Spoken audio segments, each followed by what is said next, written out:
Olá pessoal, aqui é o Vitor, o professor Vitor. Estamos no Café com Ideias. Voltamos para a nossa conversa semanal. O café está bem quente. Bom, e hoje, como vocês leram na descrição, nós vamos mudar um pouco o tema. Não vai ser exatamente psicologia, apesar da filosofia transitar totalmente pela psicologia. Hoje, o nosso tema é um tema que é muito interessante na filosofia: a verdade e a perspectiva. Eu estava conversando com uma pessoa um tempo atrás e essa pessoa falou para mim a seguinte frase: religião e política não se conversa, não se debate. Eu falei, estranho, né? Porque para você falar isso com um professor de filosofia e história é bem complicado. Porque, pelo que eu me lembro bem, o que me levou a começar a estudar história foi exatamente a minha curiosidade sobre a religião, para entender como é que funcionava a religião. Como é que foi fundada essa religião, outra religião, essa visão, a outra visão. Então, não me fazia sentido essa argumentação. Então eu decidi pegar algum dos filósofos antigos e debater essa ideia. A gente vai utilizar hoje O Mundo de Parmênides, do Karl Popper, que é um livro excelente. O Popper foca aqui nos pré-socráticos, tá? Vamos usar também trechos do Nietzsche, tá? Esse livrinho está meio estragadinho, a minha cachorrinha mastigou ele, mas eu vou citar eles para vocês. E a ideia é o seguinte: a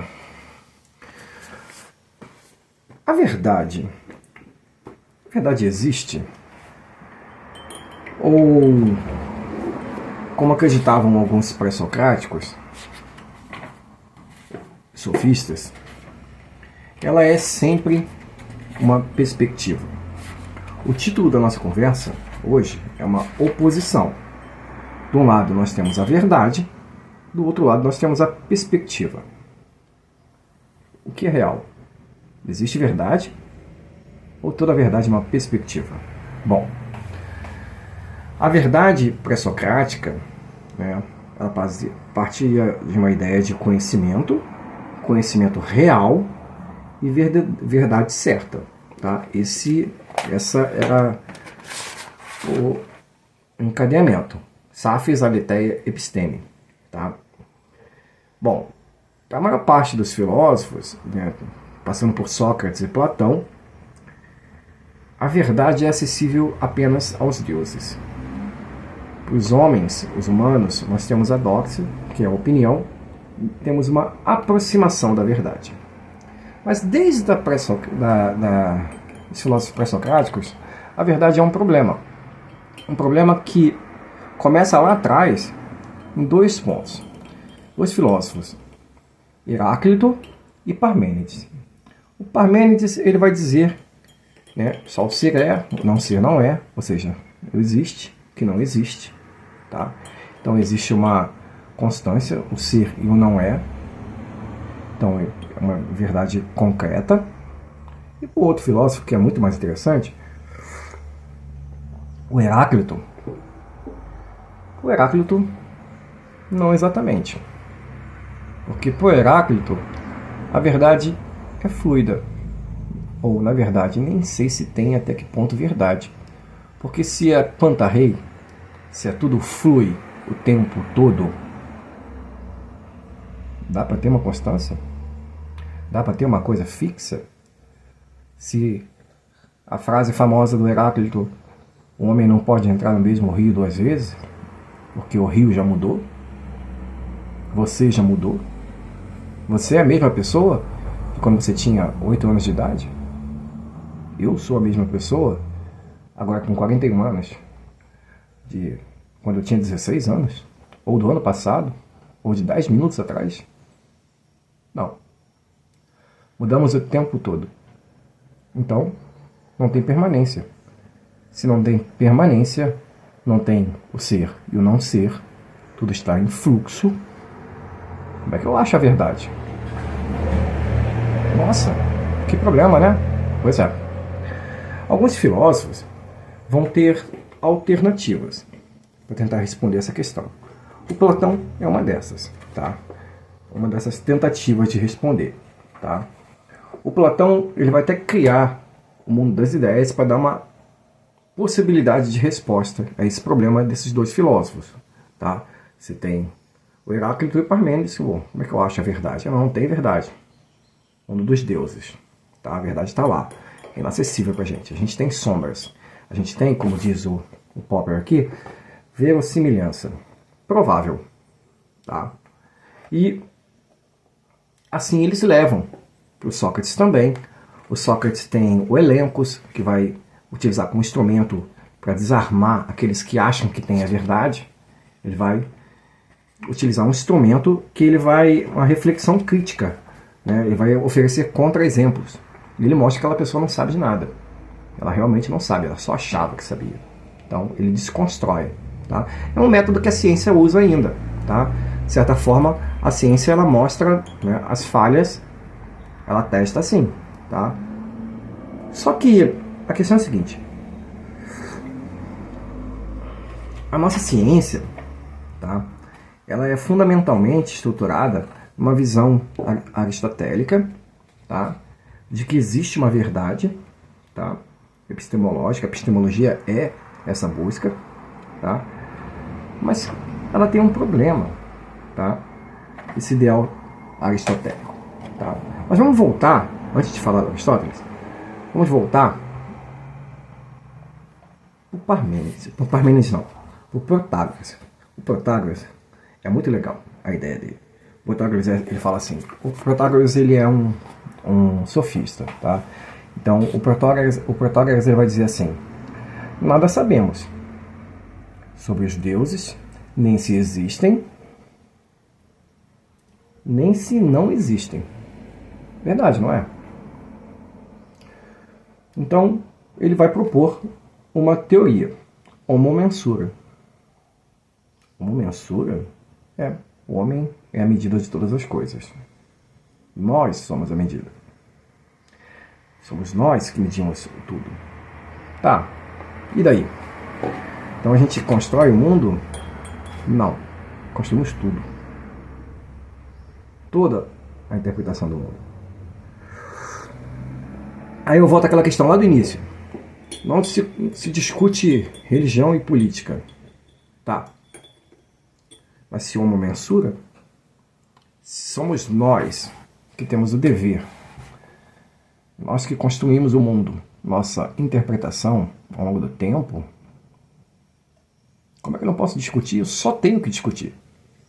Vamos lá. Vamos pegar um outro filósofo. Vamos pegar o Hegel. O tempo estrutura quem você é.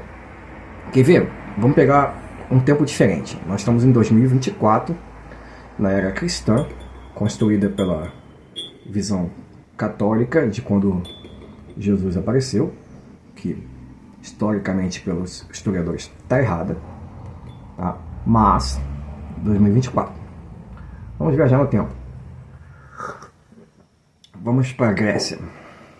Vamos para a Grécia antes de Cristo e vamos lá para a cidade de Esparta, tá? Uma cidade-estado. Espartanos nascem para ser guerreiros. Só tem essa profissão. Lá, viu o filme 300? E tem que, desde a infância, serem soldados, treinados. Violência é parte da educação deles. Eles são orientados a serem bissexuais desde a juventude. Se casam com mulheres, têm filhos. Quando morrem, a herança fica apenas para a mulher, que se casa novamente, tanto que elas eram extremamente ricas. E aos 16 anos, eles faziam um ritual chamado de cripteia. No ritual, eles tinham que matar um escravo, porque os espartanos não trabalhavam, eles eram soldados. Então, o assassinato era parte de se tornar adulto. Olha que curioso, né? Matar é bom, violência é parte da educação. Nada cristão, não é? Bom, não existia cristianismo. Verdade. Então, para esse pessoal, o que é certo e errado? O que é bom e mal? O que é certo e errado? Justo, injusto? É bem diferente do que é hoje, não é? Então, olha, essa aqui é a questão. Como é que a gente define o que é certo, o que é errado, o que é bom, o que é mal, o que é justo, injusto? Não é exatamente isso, ter ética? Não. Ética não é um código de conduta. Ética é uma reflexão sobre os valores morais. E para isso, você vai ter que estudar filosofia e história para entender como você, sendo você hoje, foi inventado, fabricado, construído como reflexo de uma história complicada que fez você quem é você hoje. Não se discute religião? Não se discute política? Bom, se você não faz isso, você está andando que nem aquele cavalo que eles colocam as arestas para não enxergar nada. Você fechou os olhos e está caminhando. Vamos lá. O Nietzsche, agora passando para o Nietzsche, ele vai falar uma coisa muito interessante. Esse livro que eu estou lendo aqui, uns trechinhos dele para vocês, é Além do Bem e do Mal. Tá? Eu vou só ler 2 trechinhos bem curtos aqui, para não demorar para a gente aqui. Primeiro aforismo, que o Nietzsche escreve em trechos curtinhos, chamados aforismos. Ele escreve assim: a vontade de verdade. Quem realmente nos coloca questões? O que em nós aspira realmente à verdade? Certo, queremos a verdade, mas por que não, de preferência, a inverdade? Ou a incerteza, ou mesmo a insciência, quer dizer, a não ciência. O problema do valor da verdade apresentou-se à nossa frente, ou fomos nós a nos apresentar diante dele. Quem é Édipo, no caso? Quem é a Esfinge? Um pouco mais para frente, no aforismo 4, ele vai falar uma coisa que eu anotei aqui, uma anotação, o valor dos valores morais, que eu tinha acabado de falar um pouco agora. E aí ele fala assim, ó: a falsidade de um juízo não chega a constituir para nós uma objeção contra ele. Sem permitir a vigência das ficções lógicas, sem medir a realidade com um mundo puramente inventado do absoluto, do igual a si mesmo, o homem não poderia viver. Que renunciar aos juízos falsos equivale a renunciar à vida, negar a vida. Reconhecer a inverdade como condição da vida, isso significa, sem dúvida, enfrentar de maneira perigosa os habituais sentimentos de valor. E uma filosofia que se atreve a fazê-lo se coloca apenas por isso, além do bem e do mal. Bom, esse para Nietzsche é a missão do filósofo: se colocar além do bem e do mal. Para ele, só alguns elementos que se colocaram no caminho de Zaratustra conseguiram chegar a esse nível, se colocar além do bem e do mal. Para isso, você tem que se desprender moralmente daquelas correntes que prenderam você em você. Olha só, é uma espécie de autoanálise. A minha tese, que foi sobre o Nietzsche, foi sobre uma espécie de terapia da cultura, uma espécie de autoanálise da cultura que o Nietzsche fez nos livros dele. Vê se não é bem isso. O filósofo, ele tem que refletir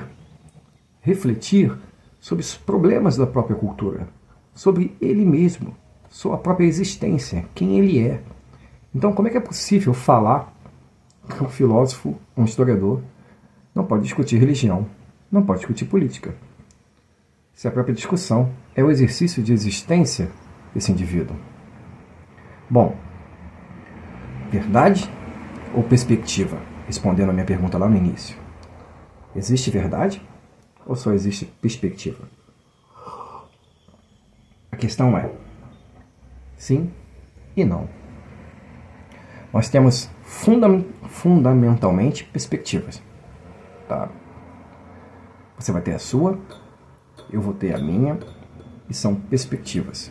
Temos elementos que, como disseram filósofos como Platão, que nos aproximam da verdade. Tá? Temos a verdade histórica, a verdade da física, a verdade da matemática, e algumas dessas são mais concretas e sólidas? Sim, são. Mas ainda assim, não são absolutas.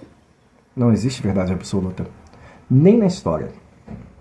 Quantos historiadores escrevem livros, analisam documentos, pegam evidências que eles encontraram, descobriram, são contestados as suas teses e teorias. Por quê? Não são verdade? Não, porque são perspectivas, são visões. Visões e leituras do mundo. Tem um último trechinho aqui que eu quero deixar para vocês. Deixa eu achar aqui.